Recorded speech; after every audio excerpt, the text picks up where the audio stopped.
મારી એક ફ્રેન્ડે મને કોલ કર્યો, એણે મને લાબેલા બધી સ્ટોરી કીધી. હા, મેં કીધું બોલ. મને કહે છે હું છેલ્લા 5 વર્ષથી રિલેશનશિપમાં હતી અને એણે જે કીધું એ મેં કર્યું. એ નહીં જવાનું તો હું નથી જતી, એણે કીધું આ નહીં પહેરવાનું તો નથી પહેરતી, એને જે પસંદ હોય એ જ કરતી હતી.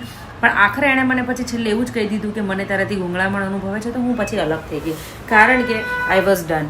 અને પછી હું અલગ થઈ ગઈ. એના 2 મહિના થઈ ગયા. હું મારી જાતે મૂવ ઓન થવાના ટ્રેક ઉપર છું. કમ્પ્લીટલી મૂવ ઓન નથી થઈ, પણ હું મારી રીતે શાંતિથી જીવું છું. અને હવે એનો મેસેજ આવે છે કે આઈ એમ મિસિંગ યુ. તો હવે હું શું કરું? મારે એની જોડે પાછું જવું જોઈએ?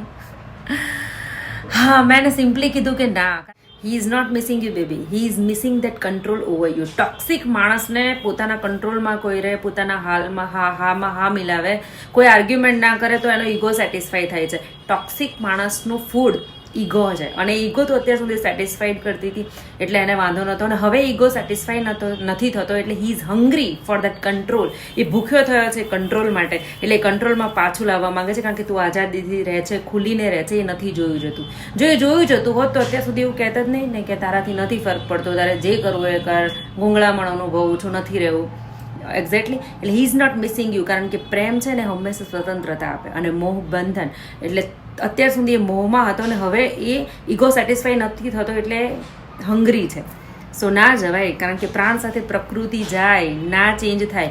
27-28 વર્ષ સુધી એના મમ્મી પપ્પા ચેન્જ નથી કરી શક્યા. 5 વર્ષ સુધી તું સાથે રહી, એ ચેન્જ તોય એ ચેન્જ ના થયો, અને 2 મહિનામાં હવે ચેન્જ થઈ જશે. અને ટોક્સિક પર્સનાલિટીને હેન્ડલ કેવી રીતે કરી, how to deal with toxic personality A next વિડીયોમાં કહીશ.